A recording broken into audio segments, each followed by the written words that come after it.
Good evening and welcome to NTD News. I'm Stephania Cox. Here are today's top stories. Police officers in New York spoke out today about how radical reforms could impact communities. Some say the streets could become more crime-ridden if police are restrained even more. Officials are urging protesters to get tested for the virus. There's concern that there may be an uptick in cases because of a lack of social distancing in the crowds. 5 more states are holding primary elections today, but reports of broken voting machines and long waiting lines stream in from the polls.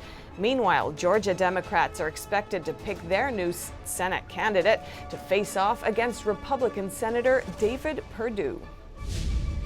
New documents filed with the U.S. Justice Department reveal a Chinese propaganda outlet gave millions of dollars to American media in exchange for running propaganda ads that pretend to be news reports. And a Virginia judge stops the governor from removing a statue of Confederate General Robert E. Lee, at least for now.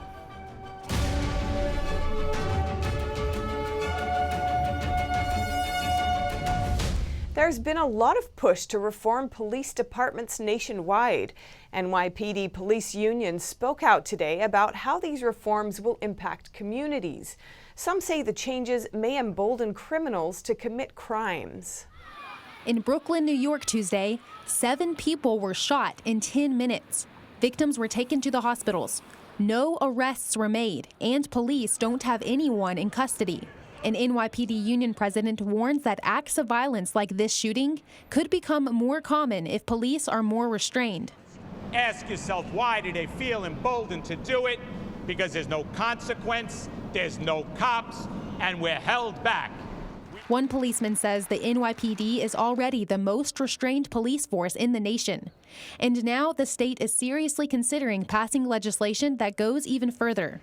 We're going to pass the most aggressive reforms in the country. The push for these reforms comes as many protesters and other citizens are calling for change following George Floyd's death. It's not what we do. It's not what police officers do. Nobody talks about all the police officers that were killed in the last week. He says it's unfair to make broad stroke police reforms based on this one instance. And these broad strokes could have lasting consequences, like the rioting destroying the city in recent weeks. While all of this was happening, policemen were told to have a light touch. As the riots were happening, I'm listening to what's occurring. They're not mobilizing us. Put us in. That's what I was being told as it was happening. One reform being considered is repealing 50A, which means police disciplinary records will be made public. But some say this may cause police to hold back from doing their jobs. Well, the reality is, if you don't want us to do our job, then don't send us in. Let the inmates do whatever it is they're going to do, and then don't have us put on a vest. Don't give us a baton. Another thing these officers are saying is a problem with repealing the 50A is that once they're accused of unlawful conduct while on the job, they could ultimately be punished without first proving that those accusations were true. The people, specifically people who work in narcotics, they get accused on a regular basis. Why? It's retaliation from the drug dealers. Alluding to the point that radical reforms could ultimately lead to more power in the hands of criminals rather than in the hands of law enforcement. Melina Weisskopf, NTD News. It's another day in a series of protests set off after George Floyd's death. Officials across the nation are advising protesters to get tested for the CCP virus if they've put themselves at risk. NTD's Miguel Moreno has more on that.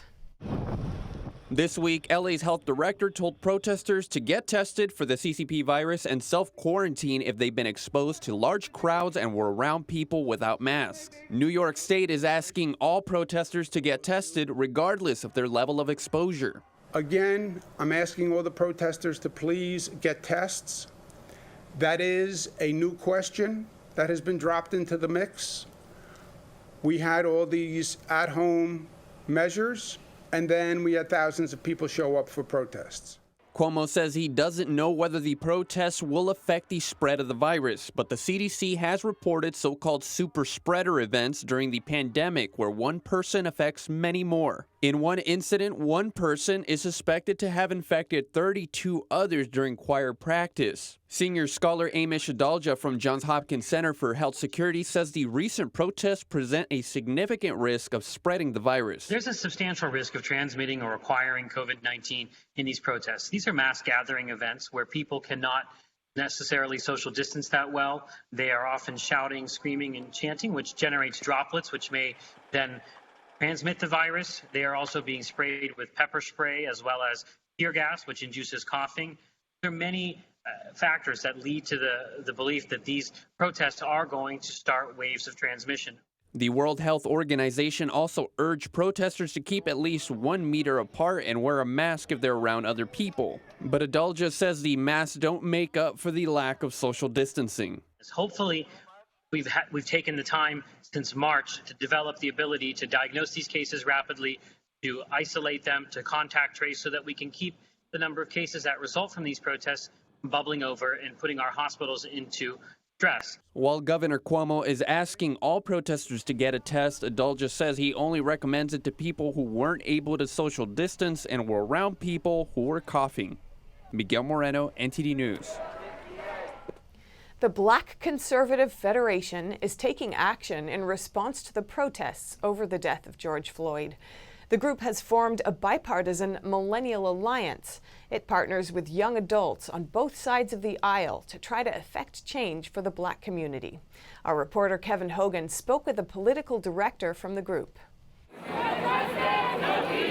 The Black Conservative Federation is taking action in response to the protests over the deaths of Ahmaud Arbery and George Floyd. Becomes oppression. That's right. The group has created a bipartisan Black Millennial alliance that partners with prominent young Black Democrats and Republicans, as well as activists, to enact change. Deontay Johnson, the Federation's president, states, "Pain knows no party." He wants to take the next steps to help the Black community. The alliance proposes policies on criminal justice reform and economic support for Black businesses in America. No peace. Political activist Marcus Towns says Blacks are no longer faced with old racism. He says it now comes off in a more subtle way. Right? It starts with little comments where you're with a group of, maybe all white people and you're the only person there who's a minority. And the sentiment will be, oh, you're one of the good ones. Oh, you understand. That's an issue, right? That's hateful rhetoric right out the gate. You don't want to hear something like that. We spoke with Lisa, a New Yorker who says she has seen more unity nowadays among Blacks, whites, and other races coming together to make a change. So I think the protesting, the peaceful protesting and the marching is a way of making a statement, as if when they were doing in the past, a way of saying we had enough. Things have to change. There has to be reform. Jasmine says she hasn't seen the video of Floyd's death. I actually did not watch it on purpose. I watched Eric Gardner, and that was enough to know what was going to happen with Floyd. So the sadness and the fear that I felt with Eric is pretty much what I feel for all the other victims as well. A Jewish man says that educating children about God can bring an end to looting and to racism. Get education while the children growing up that there's a God, and God says you're not allowed to steal. And if they get the right proper education, such things wouldn't happen. Floyd will be buried next to his mother in Houston on Tuesday, June 9th. Kevin Hogan, NTD News, New York. A memorial to General Robert E. Lee can stay in place, at least for the moment, at one of the country's most prominent tributes to the Confederacy. The state was about to take it down. A judge imposed a 10-day injunction on the removal of a statue of Confederate General Robert E. Lee. The judge made the decision on the 130-year-old statue after a complaint was filed by a descendant of the statue's donors. Virginia Governor Ralph Northam ordered the monument's removal last week in the wake of George Floyd protests in Richmond and across the country. The state owns and maintains the statue. This statue and others in the area were spray-painted and defaced during the protests. Crews inspected and analyzed the monument earlier in the week. Virginia's Department of General Services said it plans to remove the statue of the Confederate general as soon as possible. But officials said it must be done safely, given the memorial's weight and height. It weighs about 12 tons and is about 21 feet tall and stands on a 40-foot pedestal. Virginia was the home of Robert E. Lee. He served in both Union and Confederate armies during his military career. His battlefield reputation led Abraham Lincoln to ask him to lead the Federal Army, but he declined because Virginia decided to join the Confederate States. City leaders also said they would take down another 4 Confederate memorials along Richmond's prestigious Monument Avenue. These statues are seen as some of the most prominent memorials to the Confederacy. 5 more primaries are being held today across the U.S. At the same time, Georgia Democrats are expected to choose their pick to challenge the state's Republican Senator David Perdue, an important lead-up for the battleground state ahead of the November election. Jon Ossoff leads a large field of Democrats leading the party Senate nomination in Georgia. He's hoping to face off against current Senator David Perdue and flip Perdue's seat blue. Georgia is widely considered a swing state, especially critical as the 2020 election looms closer. Ossoff's bid comes 3 years after he nearly won a former Republican stronghold in the state in what was then the most expensive House race ever. The 33-year-old documentary filmmaker faces 6 other Democrats, including former Columbus Mayor Teresa Tomlinson and Sarah Riggs Amico, the 2018 Lieutenant Governor nominee. He needs 50% of the vote to avoid an August 11th runoff for the nomination. Recent polling suggests Perdue still has an edge, but that Ossoff would be a competitive challenger. Besides Georgia, 4 other states are also voting on Tuesday: Nevada, South Carolina, North Dakota, and West Virginia. Virus spread forced many states to adjust voting dates and procedures. Both West Virginia and Georgia delayed earlier primaries. Nevada sent ballots to voters for an all-mail election, while North Dakota, Georgia, and West Virginia sent applications for absentee ballots to voters, giving them the option to vote by mail. South Carolina voters can get the application online. And some trouble in Atlanta, Georgia, when polls opened this morning. Problems with the state's new voting machines forced many across the state to wait in long lines and cast provisional ballots. And in other news, the federal government is set to run a pilot program that finds and blocks websites illegally selling opioids. It's a multi-agency initiative aimed at stopping the drug epidemic. The Health and Human Services Department and the Commerce Department announced this week a pilot program to curb illegal online sales of unapproved opioids. Under the program, the National Telecommunications and Information Administration with the Food and Drug Administration will suspend the website domains. The administration will work with website domain name registries for .us, .com, .net, and .org. The FDA will play the role of a trusted notifier and alert the registries to which websites are conducting illegal sales. The registries will then voluntarily delete, lock, or place access to the websites on hold. The 120-day pilot program is aimed at helping the country fight the deadly addiction crisis. At the end of the pilot, the organizers will analyze the effectiveness of the program and its potential as a long-term solution. Last year, the FDA and the Drug Enforcement Administration jointly conducted a similar program. The agencies issued letters to 4 online networks, running a total of 10 websites illegally marketing unapproved and misbranded versions of opioid medicines. In 2018, the FDA took action against 53 websites marketing unapproved opioids. Up next, a Chinese propaganda outlet paid American media agencies millions of dollars to run propaganda ads designed to look like news reports. Find out more when we return.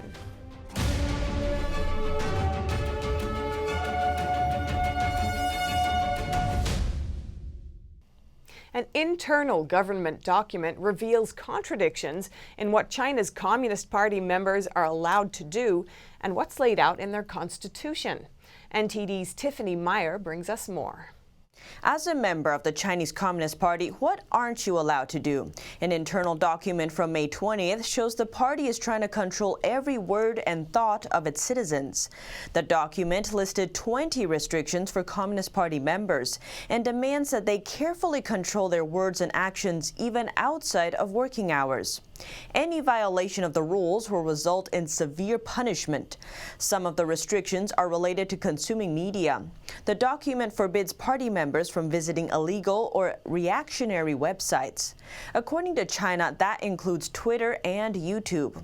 All English mainstream media also aren't accessible.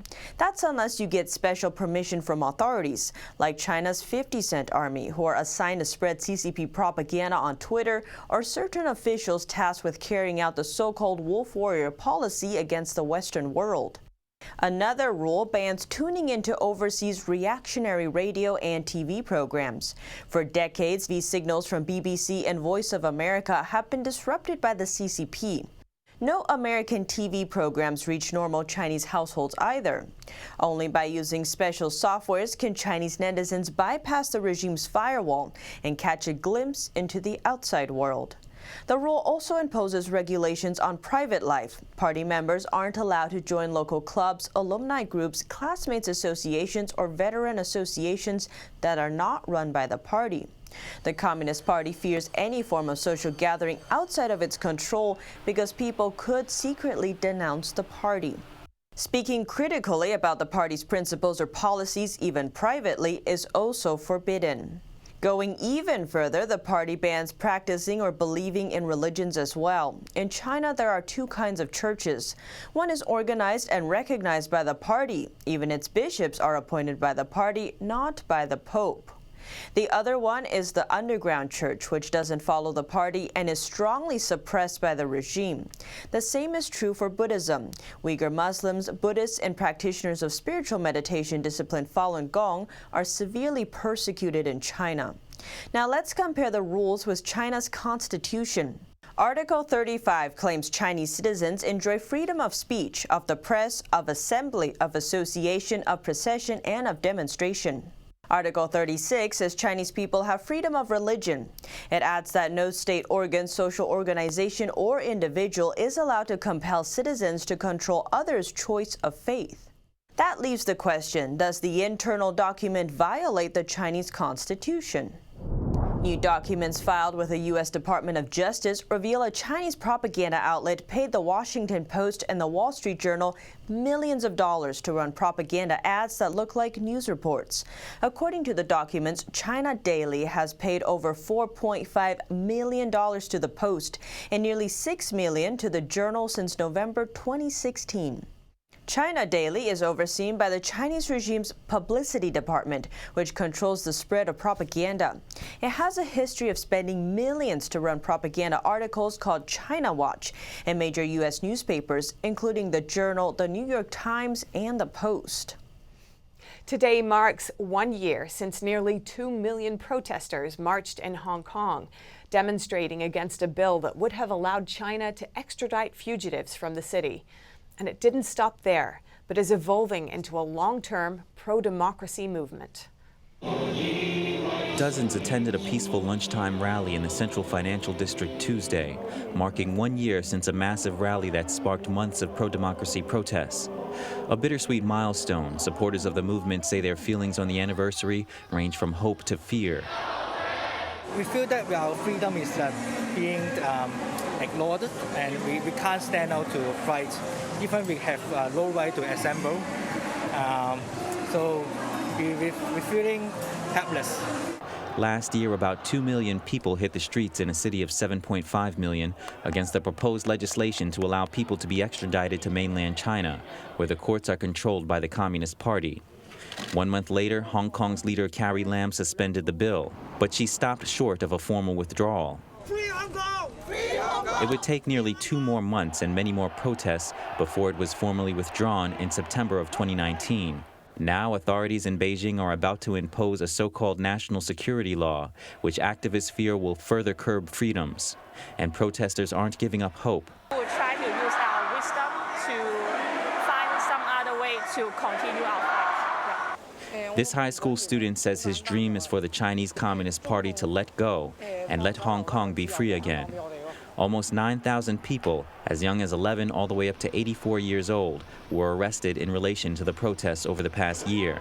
More than 600 have been charged with rioting. Still to come, 3 more space explorers have been selected to join the U.S. Astronaut Hall of Fame. Find out more about them and when the ceremony will take place after the break.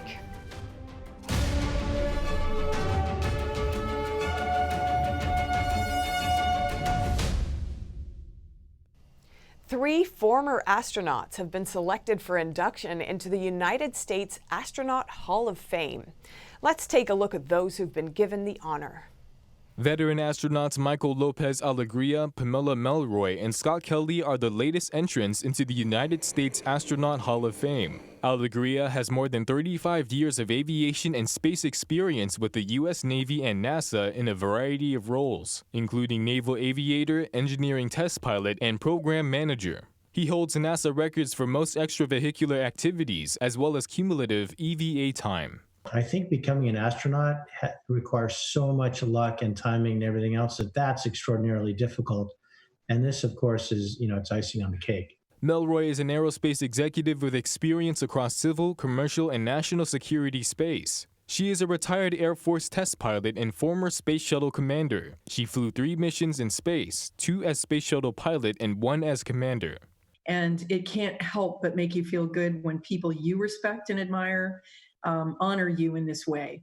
Scott Kelly has logged more than 15,000 hours of flight time in more than 40 different air and spacecrafts. His spaceflight experience includes 2 flights on a Russian spacecraft and 2 stays aboard the International Space Station as commander. When you look at the people that are also in the Astronaut Hall of Fame, to consider me part of that group is, it's a special thing. So I was happy about it. The induction ceremony at the Kennedy Space Center in Florida has been postponed until further notice due to the CCP virus outbreak. Small business owners in the U.S. say they're feeling more optimistic. A new survey shows many are hopeful the recession will be short-lived. Here's more in today's Business Briefs. As the country reopens, small businesses in America are becoming increasingly optimistic about their business outlook. An index measuring small business owners' confidence about their future increased to 94.4 in May, a strong improvement from April's reading. Owners surveyed by the Small Business Association, NFIB, also expect the recession to be short-lived. One of the hardest hit sectors by the pandemic, the global airline industry, could lose a record of $84 billion this year as 2020 goes down as the worst year in the history of aviation. The head of the International Air Transport Association says if there's no second wave, the worst is behind us, but if there is, he hopes the government will take different measures. Macy's is reopening stores across the U.S. to better than expected sales reports. Despite the positive sign, though, the retailer says business will take over a year to return to normal. According to its interim CFO, Macy's had considered all stores for potential closures to cut costs. In a Monday filing, Wendy's says beef supply is almost back to normal. The restaurant chain faced beef shortages last month as the CCP virus temporarily shut down some meat factories. One analyst estimated that nearly 1 out of 5 Wendy's was out of beef last month. Coming up, Spanish tuna fishermen are struggling with sales during the pandemic. Find out what they're doing to keep business alive after the break.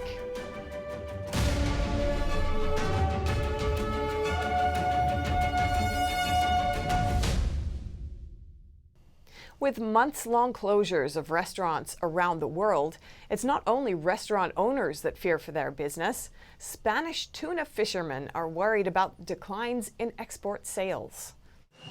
Thousands of huge and fatty bluefin tuna pass through the Strait of Gibraltar during their spawning season, and the fishermen are keen to catch some with the trap fishing method named almadraba, an ancient fishing technique which has barely changed in more than 3,000 years.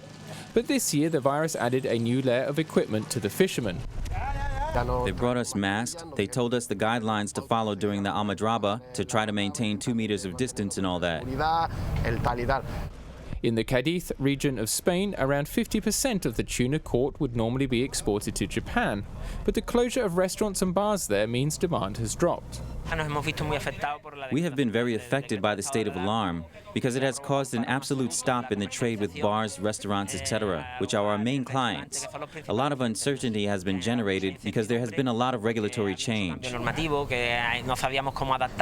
With global travel plummeting and no tourists in town to eat fish locally, sellers are trying to find new markets. Companies like Productos de Almadraba has found one way to tackle the surplus. They are freezing tuna at ultra-low temperatures of -60 degrees Celsius to preserve it for a longer period of time.